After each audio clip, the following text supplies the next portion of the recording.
Hey guys, welcome back to my channel. तो स्वागत है आपका एक थोड़ी हटके वीडियो में। इससे प्रीवियस वीडियो में हमने बात करी थी कि निफ्टी बैंक निफ्टी में कुछ जो मूवमेंट हो सकता है उसकी, लेकिन निफ्टी बैंक निफ्टी में जो मूवमेंट होने वाला है वो स्टॉक्स में पहले ही दिख जाता है, क्योंकि in the end Nifty bank Nifty को मूव तो स्टॉक्स ही करते हैं और उनका भी एक परसेंटेज है जिसके हिसाब से आप पता कर सकते हो अगर कोई स्टॉक कितने परसेंट चलता है तो वो कितने पॉइंट कंट्रीब्यूट करेगा निफ्टी में। ठीक है, आज इस वीडियो में टोटल मिला के हम 10 स्टॉक की बात करेंगे जिनका कंट्रीब्यूशन निफ्टी के अंदर 55 to 60% है। अगर ये 10 स्टॉक आप ट्रैक कर लोगे तो निफ्टी के 60% मूवमेंट है उसको आप जान सकते हो। वैसे तो 50 स्टॉक्स हैं लेकिन सबको देखना जरूरी नहीं होता, तो बिना किसी देरी के शुरुआत करते हैं। सबसे बड़े स्टॉक जो HDFC बैंक है, बड़ा इसलिए हो चुका है क्योंकि जो HDFC बैंक है और HDFC पहले दो अलग अलग थे, दोनों का मर्जर हुआ तो कंट्रीब्यूशन परसेंटेज सबसे ज्यादा है HDFC बैंक का।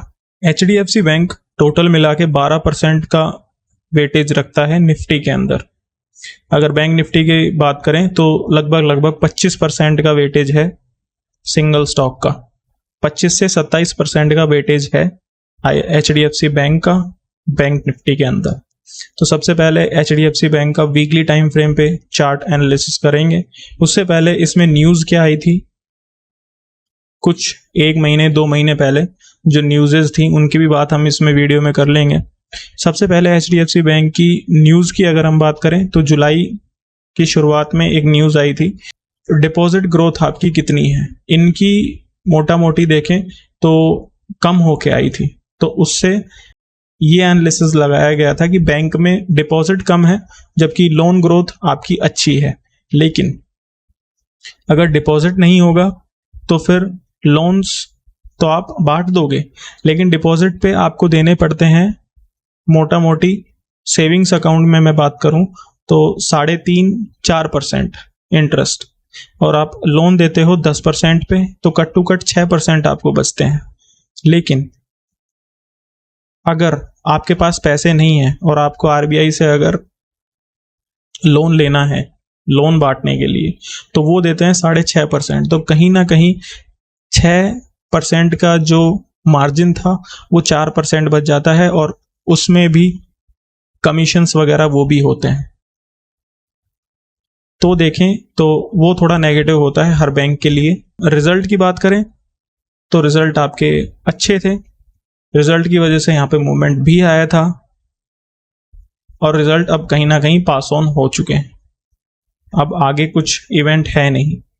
तो सबसे पहले हम देख वीकली टाइम फ्रेम का चार्ट।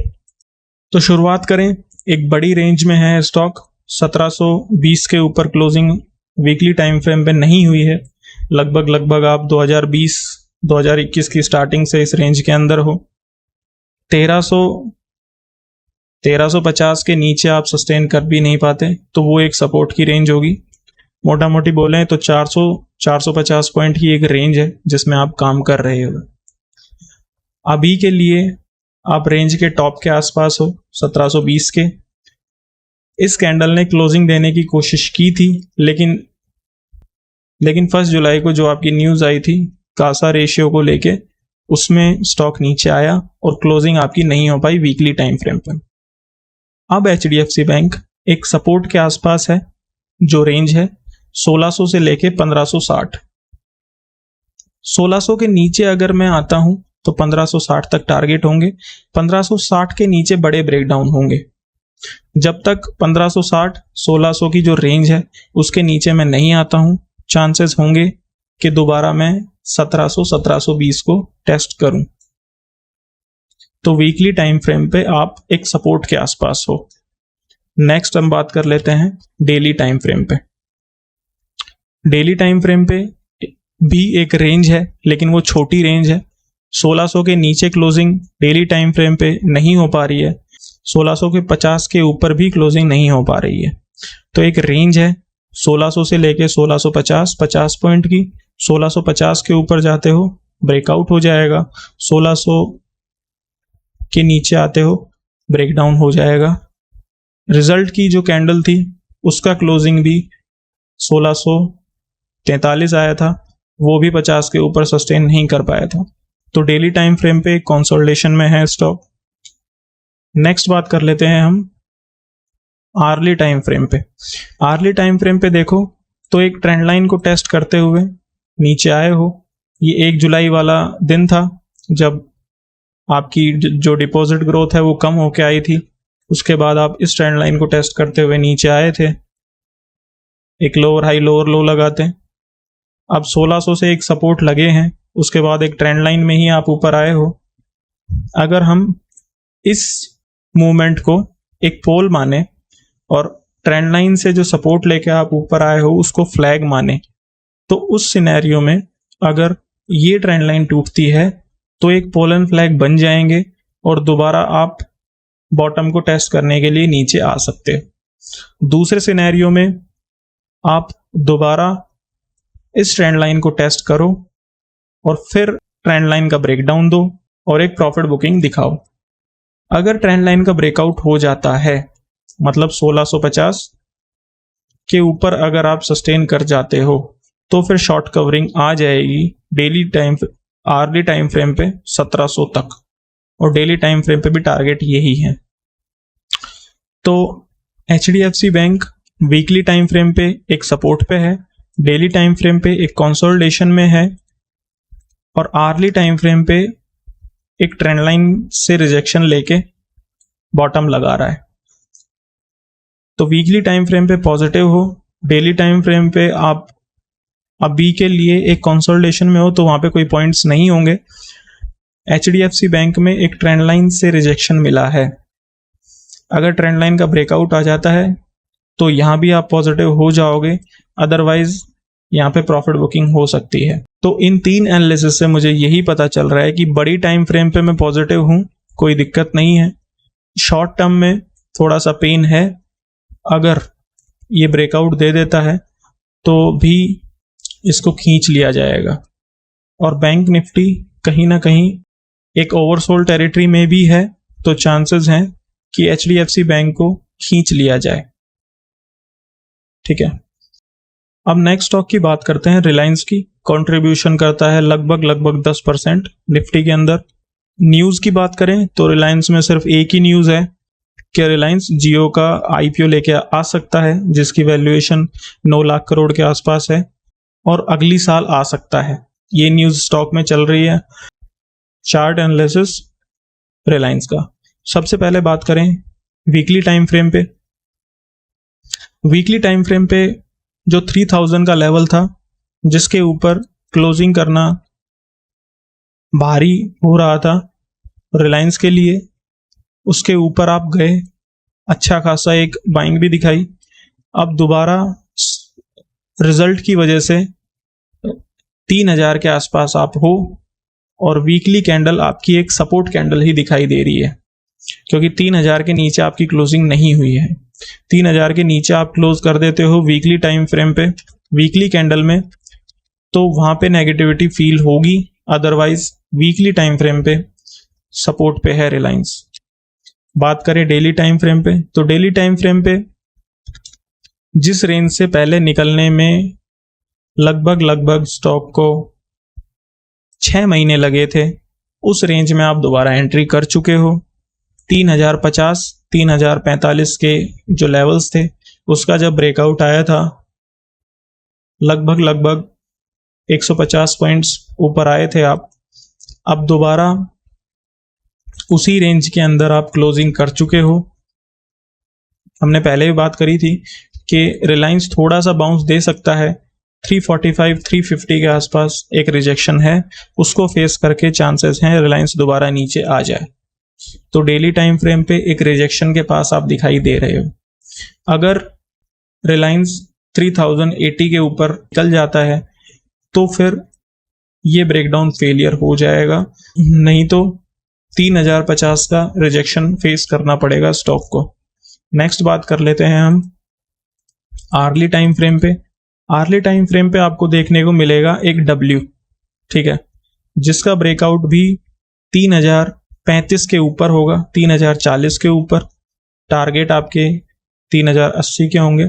मतलब आर्ली टाइम फ्रेम पे आप एक पॉजिटिव पैटर्न में हो, एक डबल बॉटम में।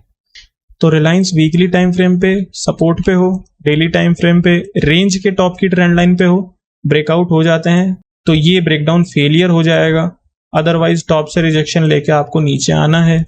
आर्ली टाइम फ्रेम पे देखें तो वहां पे एक डब्ल्यू है, तो आर्ली टाइम फ्रेम पे आप पॉजिटिव हो, 2 point plus 1 point negative. HDFC bank में वीकली टाइम फ्रेम पे सपोर्ट, डेली टाइम फ्रेम पे एक रेंज और आर्ली टाइम फ्रेम पे एक डाउन ट्रेंड की ट्रेंड लाइन बनी हुई है। तो यहाँ पे एक नेगेटिव एक पॉजिटिव, क्योंकि रेंज के अंदर हम काउंट नहीं करते, ब्रेकआउट ब्रेकडाउन पे बात करते हैं। अब नेक्स्ट स्टॉक की बात करें, इन्फोसिस लगभग 5.5% का कंट्रीब्यूशन रखता है निफ्टी के अंदर। आईटी देखें तो पिछले कुछ दिनों में, या फिर मैं बोलूं पिछले 1-1.5 महीने में, आईटी काफी अच्छे स्टॉक साबित हुए हैं जिनमें बाइंग आई है, फ्रंट फुट पे खेले हैं। जो इन्फोसिस देखें तो लाइफ टाइम हाई के नीचे हो, 1925-1950 के आसपास जा सकते हो, वहां पे एक रिजेक्शन फेस हो सकता है वीकली टाइम फ्रेम पे। लेकिन कैंडल्स जैसी हैं, मतलब कोई भी कैंडल्स छोटी नहीं बन रही है, बाइंग अभी भी आईटी में चालू है। वीकली टाइम फ्रेम पे आपको एक और पैटर्न दिखेंगे, एक एचएनएस के, जिसकी नेकलाइन और हेड में डिफरेंस 500 पॉइंट का है। ब्रेकआउट इन्फोसिस के 1750 के ऊपर हुए हैं, तो चांसेस हो सकते हैं कि 2250 भी स्टॉक चला जाए। किस सिनेरियो में? 1950 के ऊपर। वीकली टाइम फ्रेम पे इन्फोसिस पॉजिटिव ही लग रहा है। अब बात कर लेते हैं डेली टाइम फ्रेम पे। डेली टाइम फ्रेम पे एक ट्रेंड लाइन का सपोर्ट लेते हुए आप चल रहे हो, कंटिन्यूएशन पैटर्न है, buying consolidation, buying consolidation, buying consolidation, buying consolidation. तो जब तक कंसोलिडेशन का बॉटम, जब तक प्रीवियस कंसोलिडेशन का बॉटम नहीं टूटता, स्टॉक एक अच्छी खासी रैली में है, चलना चाहिए। तो डेली टाइम फ्रेम पे भी पॉजिटिव ही लग रहा है मेरे को। एक कैच बस यही है कि 1925 से लेके 1950, ये 25 पॉइंट की रेंज है, लगभग 1.5% की। उसके ऊपर निकलते हो तो बड़े टारगेट खुलेंगे। अभी के लिए 1920, 1925 और 1950 के 2 टारगेट ही हैं ऊपर। बात करें 60 मिनट की टाइम फ्रेम पे, तो यहां भी एक ट्रेंड लाइन चली है। छोटी रेंज में आप ऊपर गए हो, एक गैप अप आपने दिया, एक कंसोलिडेशन किया, फिर आपने गैप अप दिया, फिर कंसोलिडेशन किया। कंटिन्यूएशन पैटर्न यहां भी है, बाइंग कंसोलिडेशन, बाइंग कंसोलिडेशन। तो जब तक ट्रेंड लाइन के नीचे नहीं आते हो, कुछ भी नेगेटिव मुझे इन्फोसिस में तो नहीं दिखाई दे रहा 1925-1950 तक। तो वीकली टाइम फ्रेम पे पॉजिटिव, डेली टाइम फ्रेम पे पॉजिटिव, आर्ली टाइम फ्रेम पे पॉजिटिव। बात करें हम नेक्स्ट स्टॉक टीसीएस की। टीसीएस में वीकली टाइम फ्रेम पे आप देखोगे तो लाइफ टाइम हाई के ऊपर स्टॉक जा चुका है, एक पोलन फ्लैग बनने के चांसेस हैं। अगर मैं यहाँ पे एक्सटेंशन डालता हूं तो शॉर्ट टर्म के टारगेट होंगे 4550 के, यहां से 100 से 150 पॉइंट दूरी पे है। तो वीकली टाइम फ्रेम पे अच्छी खासी पॉजिटिविटी स्टॉक में दिखाई दे रही है। डेली टाइम फ्रेम पे देखें तो यहाँ भी कंटिन्यूएशन पैटर्न दिखाई दे रहे हैं, buying, profit booking, buying, profit booking, buying, consolidation, buying, consolidation, buying, consolidation. तो इसमें भी वही थ्योरी चलेगी, जब तक आप प्रीवियस कंसोलिडेशन के बॉटम को नहीं तोड़ देते तब तक आप अच्छे ही हो। और वीकली टाइम फ्रेम पे भी जब तक आप कैंडल के लो को नहीं तोड़ते, प्रीवियस कैंडल के लो को, आप अच्छे खासे ऊपर जाओगे। कि 31 तारीख को आपका इंटरेस्ट रेट डिसीजन है फेड के द्वारा। अगर वहां पे रेट कट की बात चलती है तो नैस्डैक फटेगा, अदरवाइज नैस्डैक में प्रॉफिट बुकिंग हो सकती है, और उसकी वजह से टीसीएस और इन्फोसिस, यहाँ के जो आईटी स्टॉक्स हैं, उनमें पॉज लगने के चांसेस होंगे। अभी के लिए अगर मैं इंडियन मार्केट्स की बात करूं तो आईटी के स्टॉक वीकली टाइम फ्रेम पे भी अच्छे हैं, डेली टाइम फ्रेम पे भी अच्छे हैं और आवर्ली टाइम फ्रेम पे भी अच्छे हैं। अब अगर मैं बात करता हूं अगले स्टॉक की, बैंकिंग स्टॉक है axis bank. Weekly time frame पे देखें, प्रीवियस रिजेक्शन के पास है, 2 बार यहां से आके घूमा था पहले, अब वही एक सपोर्ट बन जाएगा और स्टॉक वहीं से सपोर्ट लेने की कोशिश कर रहा है, जो लेवल है 1150। तो वीकली टाइम फ्रेम पे एक सपोर्ट के पास हो। डेली टाइम फ्रेम पे देखें, इस पूरी बाइंग को आप एक पोल की तरह मानोगे और रिट्रेसमेंट आप डाल दोगे तो स्टॉक 50% के लेवल के आसपास है। अगर 50% के नीचे जाता है तो 1130 के नीचे बड़े ब्रेकडाउन होंगे। तो axis bank daily time frame पे भी एक सपोर्ट के आसपास दिखाई दे रहा है। अब बात कर लेते हैं हम छोटी टाइम फ्रेम पे, 60 मिनट की टाइम फ्रेम पे। जिस लो से आप थर्सडे को घूमे थे, उसी लो से बाइंग आई थी फ्राइडे को भी। तो जब तक ये लो इंटैक्ट है, जब तक ये लो नहीं टूटता, वो आर्ली कैंडल 1150 के नीचे क्लोज नहीं करती, थोड़ी प्रॉफिट बुकिंग हो सकती है। और अगर 1190 का लेवल टूटता है तो स्टॉक आपको दोबारा 1220 तक जाते हुए दिख जाएगा और एक डब्ल्यू भी बन जाएंगे। तो वीकली टाइम फ्रेम पे सपोर्ट पे हो। डेली टाइम फ्रेम पे अगर मैं बॉटम से फिबोनाची डाल देता हूं तो 50% का जो लेवल है उसके आसपास हो, एक सपोर्ट कंसिडर किया जाएगा। आर्ली टाइम फ्रेम पे एक डब्ल्यू बना सकते हो, 1190 के ऊपर बाइंग, 1150 के नीचे सेलिंग। तो यहाँ पे एक रेंज बोल सकते हो आप। तो वीकली टाइम फ्रेम पे एक्सिस बैंक अच्छा है, डेली टाइम फ्रेम पे भी एक सपोर्ट पे हो, आर्ली टाइम फ्रेम पे एक रेंज में हो। एक्सिस बैंक टोटल 4% कंट्रीब्यूट करता है निफ्टी में। दूसरे स्टॉक की बात करें अब हम बात करते हैं आईसीआईसीआई बैंक की। टोटल कंट्रीब्यूशन लगभग 8% है निफ्टी के अंदर। न्यूज़ की बात कर लेते हैं। रिजल्ट आए थे, आज ही आए हैं, अच्छे खासे रिजल्ट हैं। चांसेस है कि मंडे को एक गैप अप हो जाए, लेकिन मंडे को देखेंगे। अभी के लिए स्टॉक का एनालिसिस करते हैं वीकली टाइम फ्रेम पे। वीकली टाइम फ्रेम पे आप एक रेंज में थे नवंबर से 2023 से, उस रेंज का ब्रेकआउट भी आपका आया, लेकिन छोटी कैंडल्स होने की वजह से प्रॉफिट बुकिंग भी हिट हुई। अब जिस ट्रेंड लाइन को आपने 3 बार टेस्ट किया था और सेलिंग दिखाई थी, उसके ब्रेकआउट के बाद दोबारा उसके नीचे क्लोज करना एक नेगेटिव होता है, ब्रेकआउट फेलियर बोलते हैं उसको। अब उसके बाद स्टॉक दोबारा टॉप की ट्रेंड लाइन को टेस्ट करने जाता है। अगर वहां पे रिजेक्शन फेस होते हैं तो फिर बॉटम की ट्रेंड लाइन भी आ जाती है और ये मूवमेंट एज अ ट्रैपिंग के लिए है। तो फिर उस सिनेरियो में आपको 1260 के लेवल को निकालना पड़ेगा। तो वीकली टाइम फ्रेम पे एक रेंज में आपने काम किया था नवंबर से अभी तक, उसका ब्रेकआउट भी हुआ, लेकिन जस्ट रिजल्ट से पहले आपने दोबारा उसी ट्रेंड लाइन के नीचे क्लोज कर दिया, जो कि नेगेटिव होता है। अब रिजल्ट कैसे हिट करते हैं वो देखना पड़ेगा। टॉप अगर टूटता है 1260 का तो फिर ये मोमेंट नेगलेक्ट हो जाएंगे। अदरवाइज मैक्सिमम से मैक्सिमम जगह 1230-1235 के आसपास से। डेली टाइम फ्रेम पे बात करें, जिस ट्रेंड लाइन ने 2 बार स्टॉक को रोका था ऊपर जाने से, उसी के सपोर्ट पे हो आप। अब तो डेली टाइम फ्रेम पे एक सपोर्ट के आसपास हो, ट्रेंड लाइन का ब्रेकडाउन होता है तो सेलिंग चलेगी, अदरवाइज थोड़े बाउंस हो सकते हैं। आर्ली टाइम फ्रेम पे देखें तो एक गैप फिलअप किया है आपने आर्ली टाइम फ्रेम पे, और इस सेलिंग को अगर आप एक पोल की तरह मानो टॉप से लेके बॉटम तक, तो कहीं ना कहीं 50% जहां एक्सिस बैंक सपोर्ट ले रहा है वहां पे आपने रिजेक्शन फेस किए हैं। अगर 1218 के ऊपर आप आते हो, 1225 के ऊपर बड़े ब्रेकआउट होंगे।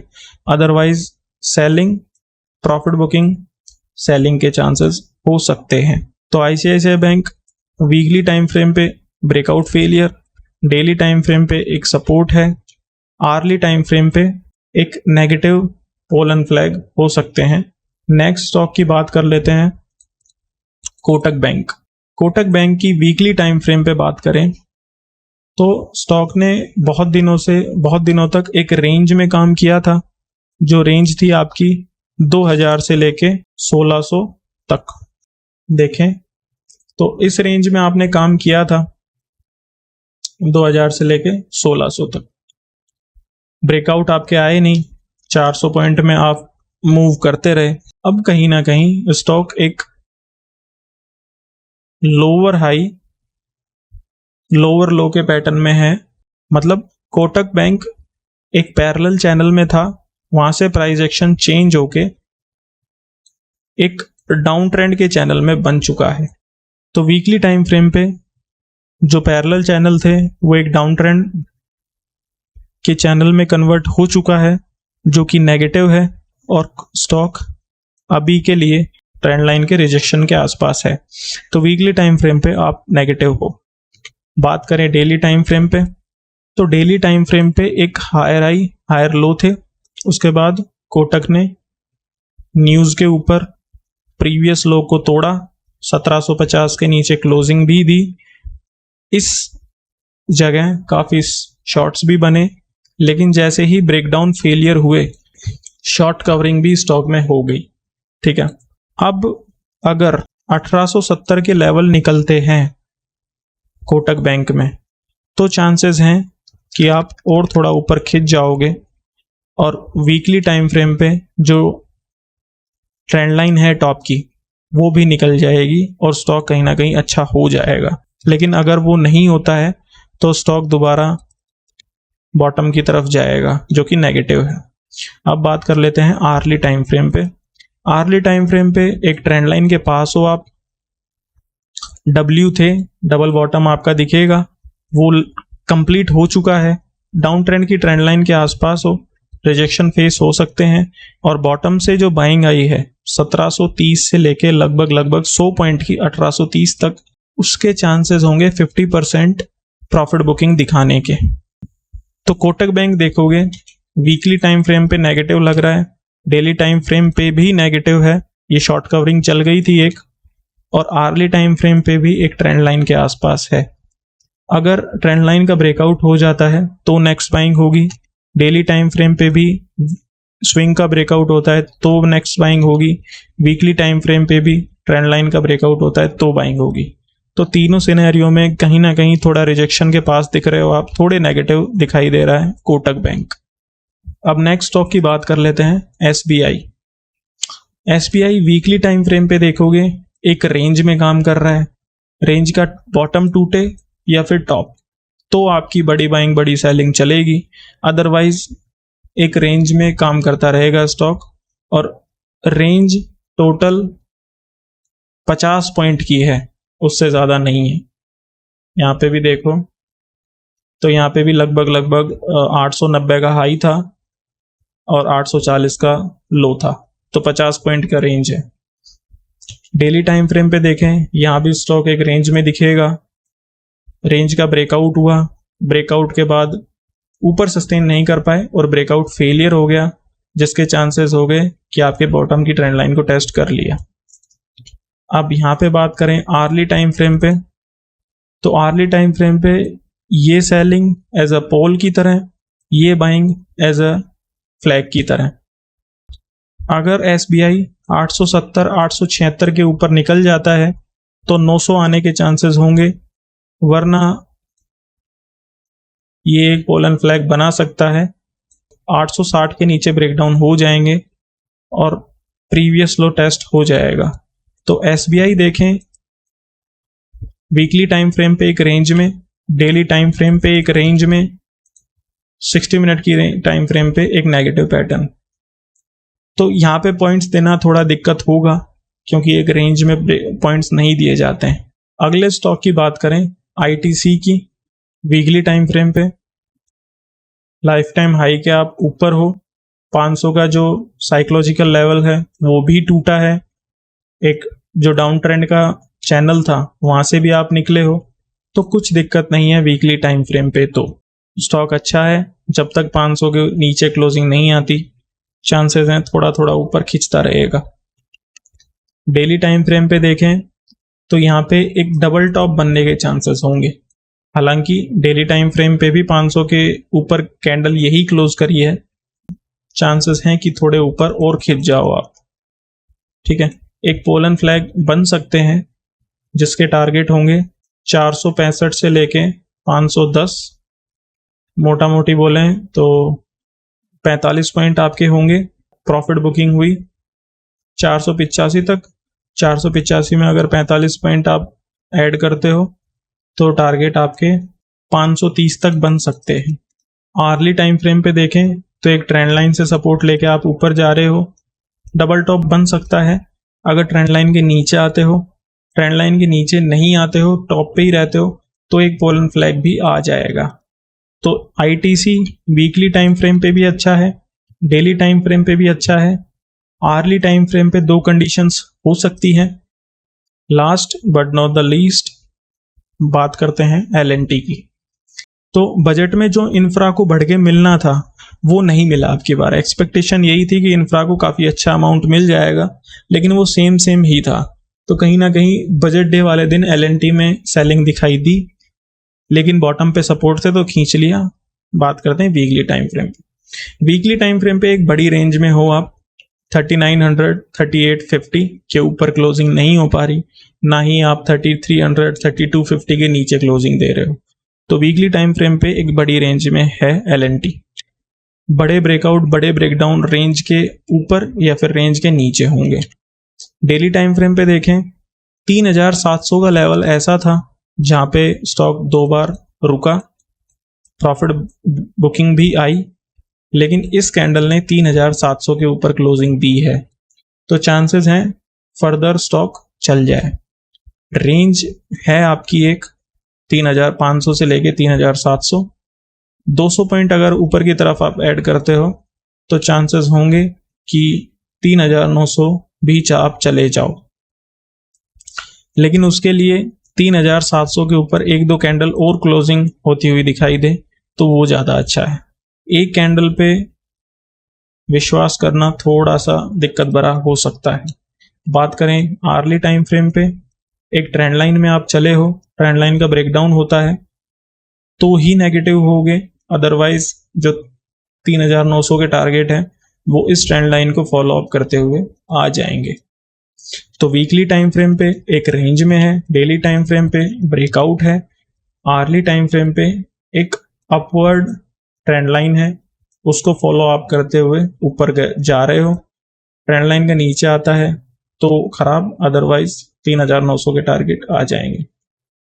तो ये कुछ स्टॉक्स थे जिनकी हमने बात करी थी, एनालाइज हमने किया, तो लगभग सारे स्टॉक्स कहीं ना कहीं एक पॉजिटिव टेरिटरी में है, या तो कोई सपोर्ट के आसपास है, या फिर फिबोनाची रिट्रेसमेंट के जो 50 से 60% का गोल्डन जोन होता है वहां के आसपास है, या फिर प्रीवियस जो स्विंग थे, जो रिजेक्शन थे, जिसका ब्रेकआउट के बाद जो सपोर्ट बनेंगे उसके आसपास है। तो स्टॉक्स को देख के लगता है कि निफ्टी को चलने में कोई दिक्कत नहीं होगी। ठीक है, बैंकिंग के स्टॉक्स ज्यादा अच्छे लग रहे हैं, ज्यादा चांसेस हैं बैंक निफ्टी बैंकिंग के चल जाए, क्योंकि निफ्टी में लगभग सारे सेक्टर्स चल चुके हैं, सिर्फ एक फाइनेंशियल्स का सेक्टर है जो नहीं चला है। तो चांसेस होगा कि बैंकिंग के स्टॉक्स को चलाया जाए और उसकी वजह से बैंक निफ्टी थोड़ा चल जाए। तो बैंक निफ्टी अगर 51,650 के ऊपर आता है तो फिर अच्छा खासा ऊपर आ जाएगा। जो स्टॉक्स की हमने बात करनी थी वो कर ली, स्टॉक्स हमें अच्छे लग रहे हैं, चल सकते हैं और निफ्टी को भी चला सकते हैं। और आप इन्हीं स्टॉक्स को, 9-10 स्टॉक हैं, इन्हीं स्टॉक्स को देख के निफ्टी के 50 to 60% का मूवमेंट गैस कर सकते हो। तो इन्हीं स्टॉक्स को एनालाइज करिए, वॉच लिस्ट में ऐड करिए, और जब भी इनमें लेवल्स आए वहां पे ट्रेड करने की कोशिश कीजिए। ठीक है गाइज, रैप अप करते हैं वीडियो को। Thank you, goodbye. Like, share, subscribe.